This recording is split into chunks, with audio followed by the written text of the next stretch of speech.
मंजिल उन्हीं को मिलती है जिनके सपनों में जान होती है, पंखों से कुछ नहीं होता, हौसलों से उड़ान होती है। नमस्कार दोस्तों, आज के वीडियो में करेंगे हम 15 दिसंबर के सभी महत्वपूर्ण करंट अफेयर पे। देखिए, आज के वीडियो में total 11 most important current affair के प्रश्नों पे हम चर्चा करेंगे। साथ में इनसे जुड़े जितने भी स्पेशल फैक्ट होंगे उन पर हम पूरे डिटेल में चर्चा करेंगे। तो शुरू से लास्ट तक वीडियो में बने रहिए।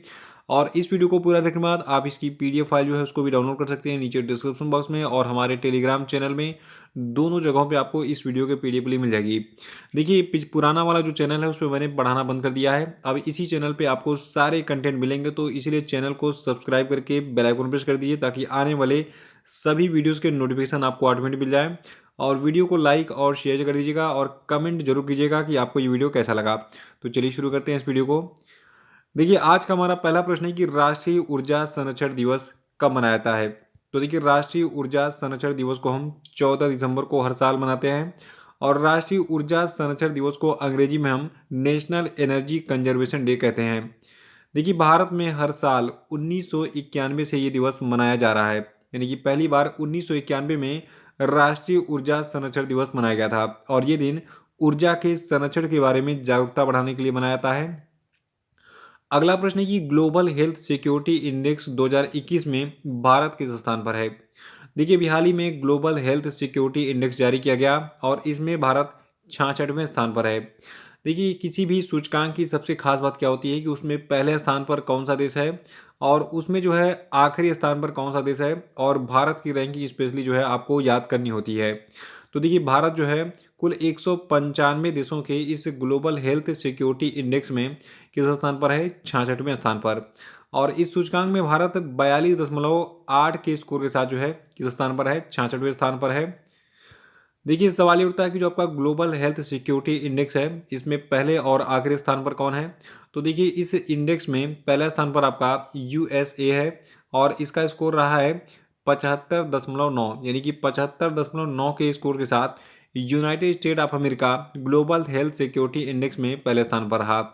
और देखिए, ऑस्ट्रेलिया जो आपका है ये 71.1 के स्कोर के साथ दूसरे स्थान पर है सूचकांक में। और फिनलैंड तीसरे स्थान पर रहा 70.9 के स्कोर के साथ। कनाडा चौथे स्थान पर रहा। थाईलैंड पांचवें स्थान पर रहा। भारत 66वें स्थान पर रहा। और इस सूचकांक में सबसे आखिरी स्थान यानी कि 195वें स्थान पर आपका सोमालिया रहा, जिसका स्कोर बहुत ही कम रहा, 16.0। तो देखिए, स्कोर वाइज जो है आप बस शुरू के 3 और भारत का याद रखिएगा, बाकी जो है रैंकिंग याद कर लीजिए कि कौन किस स्थान पर रहा।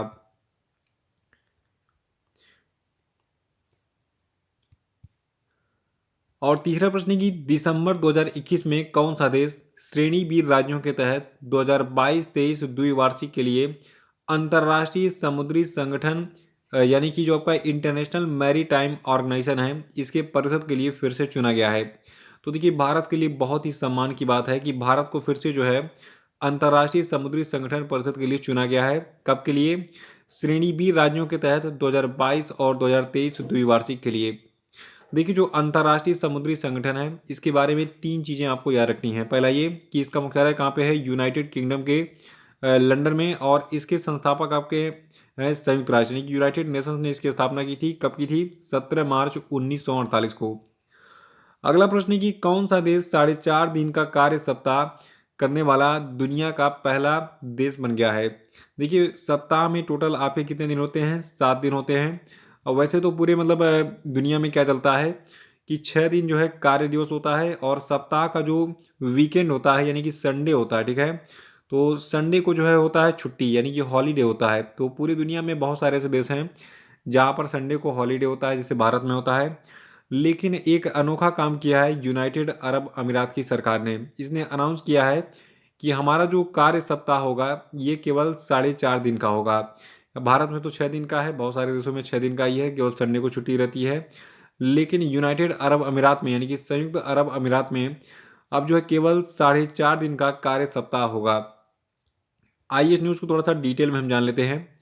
देखिए, जो आपका संयुक्त अरब अमीरात है इसने 1 जनवरी से शुरू होने वाले अपने मौजूदा 5 दिवसीय वर्क वीक को 4.5 दिन में बदलने की घोषणा की है, जो कि उत्पादकता और काम सुधार जीवन संतुलन में अपने प्रयासों के तहत कर्मचारी अनुकूल परिवर्तन करने वाला दुनिया का पहला देश बन गया है। देखिए जो नया शेड्यूल होगा यूनाइटेड अरब अमीरात का, तो नए शेड्यूल के अनुसार सोमवार से गुरुवार तक काम का समय 7:30 बजे से दोपहर 3:30 बजे तक होगा। और इसके बाद फिर जो शुक्रवार होगा, तो शुक्रवार को सुबह 7:30 बजे से दोपहर 12 बजे तक जो है आधे दिन का समय होगा। तो ऐसे ये 4.5 दिन का अपना कार्य दिवस बना लेगा। तो इस चीज़ को याद रखिएगा कि जो आपका यूनाइटेड अरब अमीरात है, ये 4.5 दिन का कार्य सप्ताह करने वाला दुनिया का पहला देश बन गया है। और अगला प्रश्न हमारा है कि watershed how we destroyed India's water and how we can save it पुस्तक को किसने लिखा है? तो देखिए जो ये पुस्तक है watershed how we destroyed India's water and how we can save it, इस पुस्तक को लिखा है मृदुला रमेश ने। देखिए मृदुला रमेश ये भारत की बहुत ही एक तरीके से कहा जाए पर्यावरण से जुड़ी हुई लेडी हैं। इन्होंने बहुत सारे काम किए हैं, बहुत सारी ये संस्थान से जुड़ी हुई हैं। तो आइए इनके बारे में थोड़ा सा कुछ विशेष चीज़ें जो है उनको जान लेते हैं। देखिए जो मृदुला रमेश सुंदरम है, ये क्लाइमेट इंस्टीट्यूट की संस्थापक हैं, जो कि पानी और अपशिष्ट समाधान पर काम करती हैं और क्लीनटेक स्टार्टअप में एंजल निवेशक भी हैं ये। और जो आपकी मृदुला रमेश हैं, ये द क्लाइमेट सॉल्यूशंस नामक पुस्तक की लेखिका भी हैं, यानी कि इनकी एक और पुस्तक है द क्लाइमेट सॉल्यूशंस। देखिए ये नियमित रूप से समय समय पर जलवायु मुद्दों पर लिखती रहती हैं। तो अभी इनकी एक पुस्तक आई है watershed how we destroyed India's water and how we can save it. और इसके पर इनकी पुस्तक कौन सी आई थी? The climate solutions. इसको जरूर याद रखिएगा। देखिए जो आपकी मृदुला रमेश है, इनके बारे में एक खास बात और है कि ये जो है World Wildlife Fund Bharat के बोर्ड ऑफ ट्रस्टीज की सदस्य और National Institute of Technology Andhra Pradesh में बोर्ड ऑफ गवर्नर्स की चेयरपर्सन भी है। और अगला प्रश्न हमारा है कि हाल ही में पीएम मोदी ने किस राज्य में काशी विश्वनाथ धाम परियोजना का उद्घाटन किया? देखिए वैसे नाम से ही बहुत सारे लोग ट्रैक कर लेते होंगे कि काशी विश्वनाथ धाम कहाँ पे है। आपका उत्तर प्रदेश के वाराणसी में है। तो उत्तर प्रदेश में भी हाल ही में पीएम मोदी ने काशी विश्वनाथ धाम परियोजना का उद्घाटन किया है, उत्तर प्रदेश के वाराणसी के काशी में। देखिए अभी हाल ही में पीएम मोदी ने कुल 339 करोड़ रुपए, ये अमाउंट नोट कर लीजिएगा कि ये परियोजना यानी कि काशी विश्वनाथ धाम परियोजना जो है ये कितने करोड़ रुपए की परियोजना है? तो ये 339 करोड़ रुपए की परियोजना है। तो अभी हाल ही में पीएम मोदी ने 339 करोड़ रुपए की इस काशी विश्वनाथ कॉरिडोर परियोजना के पहले चरण का उद्घाटन किया, जो कि काशी विश्वनाथ मंदिर को मंदिर शहर के दो प्रतिष्ठित स्थल काशी विश्वनाथ मंदिर और गंगा घाटों को जोड़ता है। अगर आप काशी गए होंगे तो वहाँ पे देखा होगा आपने जो है ये आपका जैसे मंदिर वाला एरिया है और फिर इसमें थोड़ा सा आप गलियाँ क्रॉस करेंगे, फिर आपको जो है ये घाट वगैरह मिल जाएंगे। तो काशी विश्वनाथ मंदिर और गंगा घाटों को जोड़ने वाला ये परियोजना है काशी विश्वनाथ धाम परियोजना। सातवां की हाल ही में मध्य प्रदेश में किस स्थान पर ड्रोन मेला आयोजित किया गया? देखिए मध्य प्रदेश के ग्वालियर में भी हाल ही में ड्रोन फेयर यानी कि ड्रोन मेला का आयोजन किया गया था। और देखिए आपको बता दूं जो मध्य प्रदेश का ये ग्वालियर शहर है, ठीक है। तो ग्वालियर ड्रोन मेला का आयोजन जो है ये नागरिक उड्डयन मंत्रालय भारत सरकार और मध्य प्रदेश सरकार और federation of Indian Chambers of Commerce and industry यानी कि फिक्की के द्वारा संयुक्त रूप से मिलकर किया गया था। तो 3 लोगों ने इसको मिलकर आयोजित किया था। कौन-कौन थे? नागरिक उड्डयन मंत्रालय भारत सरकार, मध्य प्रदेश सरकार और फिक्की यानी कि Federation of Indian Chambers of Commerce and Industry. इन तीनों ने मिलकर इस ड्रोन मेला का आयोजन किया था, जो कि अभी हाल ही में ग्वालियर में आयोजित किया गया था। और देखिए मध्य प्रदेश की बात करें तो मध्य प्रदेश की जो राजधानी है आपकी भोपाल है, आपको पता ही होगा। और मध्य प्रदेश के जो राज्यपाल हैं, जो कि अभी हाल ही में रिसेंटली अपॉइंट हुए थे, इनका नाम है मंगू भाई सी पटेल और मुख्यमंत्री शिवराज सिंह चौहान जी हैं। अगला प्रश्न है दिसंबर 2021 में किस राज्य ने सामान्य श्रेणी आयोग की स्थापना की? तो देखिए दिसंबर 2021 में हिमाचल प्रदेश में सामान्य श्रेणी आयोग की स्थापना की गई है। देखिए इससे पहले मध्य प्रदेश राज्य में भी सामान्य श्रेणी आयोग की स्थापना की गई थी, तो उसी को कॉपी किया है हिमाचल प्रदेश की सरकार ने। देखिए हिमाचल प्रदेश की जो सरकार है इसने मध्य प्रदेश के तर्ज पर अभी हाल ही में जो उच्च जातियां हैं उनके लिए एक आयोग की स्थापना की घोषणा की, जिसे सामान्य वर्ग आयोग के रूप में नामित किया जाएगा।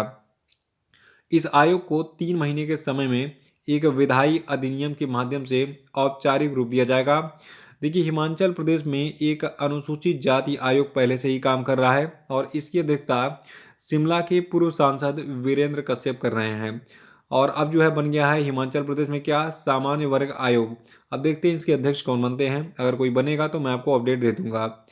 और हिमाचल प्रदेश के बारे में अभी 4 चीज़ें नोट कर लीजिए। देखिए हिमाचल प्रदेश की 2 राजधानियाँ हैं। इसकी ग्रीष्मकालीन राजधानी शिमला है और हिमाचल प्रदेश की शीतकालीन राजधानी क्या है? धर्मशाला है। काफ़ी खूबसूरत जगह है धर्मशाला, कभी समय मिले तो ज़रूर जाइए।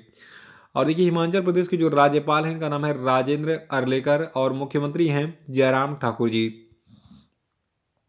9वां प्रश्न है कि हाल ही में किस देश के शतरंज खिलाड़ी मैग्नस कार्लसन ने दुबई में आयोजित फाइड विश्व शतरंज चैंपियनशिप जीती? तो देखिए मैग्नस कार्लसन सबको पता होना चाहिए, ये जो है नॉर्वे के शतरंज खिलाड़ी हैं और ये प्रश्न एग्जाम में पूछा भी गया है बहुत बार कि मैग्नस कार्लसन किस देश के शतरंज खिलाड़ी हैं। तो ये नॉर्वे के शतरंज खिलाड़ी हैं और इन्होंने एक कारनामा किया अभी हाल ही में, इन्होंने दुबई में आयोजित जो आपका फाइड विश्व शतरंज चैंपियनशिप था इसको जीत लिया है। अब सवाल ये उठता है कि इन्होंने किसको हराकर ये चैंपियनशिप जीती? तो देखिए जो आपके नॉर्वे के मैग्नस कार्लसन हैं इन्होंने रूस के यान नेपोमनियाच्ची को हराकर ये प्रतियोगिता यानी कि जो फाइड विश्व शतरंज चैंपियनशिप था इसको जीत लिया है। और देखिए ये जो है इनका 5वां विश्व चैंपियनशिप खिताब था। देखिए जो मैग्नस कार्लसन है इन्होंने इस चैंपियनशिप के द्वारा पेश किए गए कुल 2 मिलियन यूरो पुरस्कार का कितना परसेंट? 60% जीता। और अगला प्रश्न है कि हाल ही में नीति आयोग ने किसके साथ मिलकर कानवोक 2021-22 के शुभारंभ की घोषणा की? तो देखिए नीति आयोग ने भारतीय फाउंडेशन के साथ मिलकर अभी हाल ही में कानवोक 2021-22 के शुभारंभ की घोषणा की है। सवाल ये उठता है कि कानवोक 2021-22 है क्या चीज़? देखिए ये कानवोक जो आपका है ये एक राष्ट्रीय शोध संगोष्ठी है यानी कि रिसर्च सिंपोजियम है, ठीक है। देखिए संगोष्ठी को अंग्रेजी में हम सिंपोजियम कहते हैं, शोध मतलब हो गया रिसर्च। तो जो आपका ये कानवोक 2021-22 है ये क्या है? ये एक नेशनल रिसर्च सिंपोजियम यानी कि ये शोध संगोष्ठी है जिसका उद्देश्य क्या है? भारत भर के सभी शिक्षकों, शिक्षाविदों, स्कूलों के प्रमुखों पर विशेष ध्यान देने के साथ शिक्षा प्रदान करने और इसकी गुणवत्ता को मजबूत करने में चुनौतियों का समाधान करना। देखिए देखिए इस कानवोक 2021-22 में जितने लोग पार्टिसिपेट करेंगे, ठीक है, तो इनके जो है जो सूक्ष्म शोध पत्र हैं यानी कि देखिए होता क्या है कि रिसर्च बहुत टाइप के होते हैं, जैसे पीएचडी वाला होता है तो 5-5 साल तक चलता है और एक होता है डिसर्टेशन जिसको लघु शोध कहते हैं। जैसे 3-4 महीने का आपका जो है जो कोर्सेज होते हैं एमएससी वगैरह तो उसमें 3-4 महीने का लघु शोध यानी कि जो डिसर्टेशन है वो कराया जाता है। तो ऐसे मतलब उसको ट्रेनिंग भी नाम दे देते हैं कई लोग जो है। तो उसमें क्या होता है 3-4 महीने में आपको जो है आपको एक टॉपिक मिलता है, उस टॉपिक पे आप एनालिसिस करते हैं, अपना रिजल्ट बताते हैं कि आपने ऐसे-ऐसे ये एक्सपेरिमेंट किया और आपको ये रिजल्ट मिला।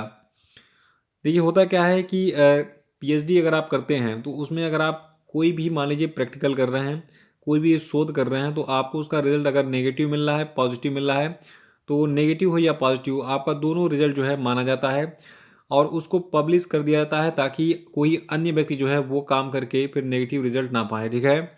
जैसे कि मान लीजिए एडिशन को बल्ब बनाना था, तो एडिशन को बल्ब बनाने के लिए बहुत सारे एक्सपेरिमेंट करने पड़े, लास्ट में उसने जो है कामयाबी हासिल की, उसको बल्ब मतलब उसने बल्ब बनाया, ठीक है। तो ऐसे ही देखिए मैं आपको बता दूं बहुत सारे बच्चे होते हैं वो शोध करते रहते हैं, रिजल्ट नेगेटिव आते रहता है, लास्ट में वो सक्सेस हो जाते हैं। जैसे कि कोरोना की वैक्सीन, देखिए कोरोना की वैक्सीन बनाने के लिए बहुत सारे एक्सपेरिमेंट किए गए होंगे, उनमें से तब जाके जो है करोड़ों एक्सपेरिमेंट में से एक सक्सेस हुआ होगा, तब जाके कोरोना की वैक्सीन बनी होगी। तो ऐसे ही यहाँ पे जो है इस कानूनों के माध्यम से सूक्ष्म शोध पत्र साझा किए जाएंगे और इन शोध पत्रों का विश्लेषण शिक्षाविदों के एक पैनल के द्वारा किया जाएगा। और देखिए जनवरी 2022 में निर्धारित राष्ट्रीय अनुसंधान संगोष्ठी यानी कि नेशनल रिसर्च सिम्पोजियम के दौरान शॉर्टलिस्ट किए गए जो शोध पत्र होंगे उनको प्रस्तुत किया जाएगा। आप भी इसमें पार्टिसिपेट कर सकते हैं।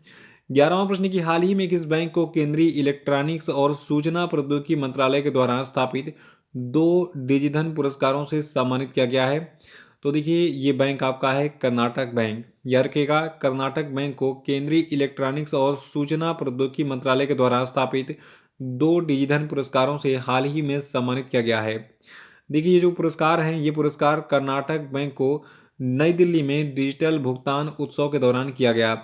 देखिए इस पुरस्कार में 2 साल 2019-20 और 2020-21 के लिए लगातार निजी क्षेत्र की बैंक श्रेणी के तहत भीम यूपीआई लेनदेन में उच्चतम प्रतिशत के साथ लक्ष्य प्राप्त करने के लिए कर्नाटक बैंक को मान्यता दी है।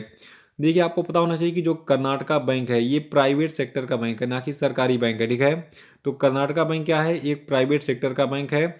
इसको केंद्रीय इलेक्ट्रॉनिक्स और सूचना प्रौद्योगिकी मंत्रालय के द्वारा स्थापित 2 डिजिधन पुरस्कारों से हाल ही में सम्मानित किया गया है। देखिए, कर्नाटका बैंक के बारे में आजकल एग्जाम में बहुत पूछा जा रहा है, ये चर्चा में रहता है। देखिए, कर्नाटका बैंक जो है, इसके अध्यक्ष हैं प्रदीप कुमार पांजा। मुख्यालय इसका बेंगलुरु में है और इसकी स्थापना 18 फरवरी 1924 को की गई थी। तो ये थे आपके आज के सभी महत्वपूर्ण करंट अफेयर और अब हम बात करेंगे आज के सभी क्वेश्चन अपडेट पे। तो सभी लोग कमेंट बॉक्स में आंसर देंगे इसका। देखिए, पहला प्रश्न आपके लिए है कि मिस यूनिवर्स 2021 कौन बनी? देखिए, इनके बारे में मैंने एक स्पेशल वीडियो भी बनाया था जो आपको मिल जाएगा हमारे यूट्यूब चैनल पे। बाकी कल का वीडियो देख के इसको रिवाइज भी आप कर सकते हैं। तो कौन बनी है मिस यूनिवर्स, इनका नाम बताइए और जितनी भी चीज़ें मैंने बताई थी कल के वीडियो में वो सारी बता सकते हैं आप। अगला प्रश्न है कि रामानुजन पुरस्कार 2021 किसको दिया गया, बताइए। नेक्स्ट है कि हाल ही में रक्षा अनुसंधान और विकास संगठन यानी कि डीआरडीओ ने किस स्थान से पिनाका एक्सटेंडेड रेंज 2021 का सफल परीक्षण किया है, बताइए। और चौथा है कि अंतर्राष्ट्रीय सार्वभौमिक स्वास्थ्य कवरेज दिवस यानी कि international universal health coverage day कब मनाया जाता है, बताइए। और अगला है कि अंतर्राष्ट्रीय तटस्थता दिवस यानी कि इंटरनेशनल डे ऑफ न्यूट्रलिटी कब मनाया गया, बताइए। और अब हम बात करेंगे कल के पूछे गए सभी क्वेश्चन के सही उत्तरों की। देख लेते का पहला प्रश्न था कि हाल ही में किसे फॉर्च्यून इंडिया के द्वारा भारत की सबसे शक्तिशाली महिला 2021 चुना गया है? तो देखिए, इनका नाम है निर्मला सीतारमण, जो कि भारत की फाइनेंस मिनिस्टर हैं। अगला प्रश्न था कि किस व्यक्ति को royal institute of British architects के द्वारा 2022 रॉयल गोल्ड मेडल दिया जाएगा? तो देखिए, इनका नाम है बालकृष्ण दोषी।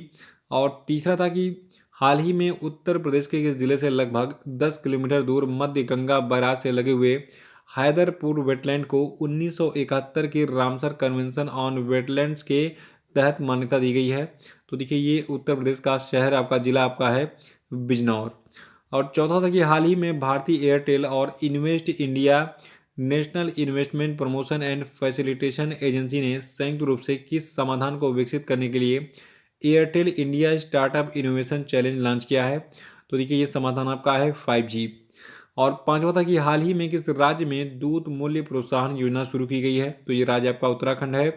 तो आपको ये वीडियो कैसा लगा कमेंट बॉक्स में जरूर बताइए और इसको लाइक करके अधिक से अधिक शेयर कीजिए, क्योंकि देखिए, ये चैनल मैंने नया बनाया तो बहुत सारे बच्चों को पता नहीं है।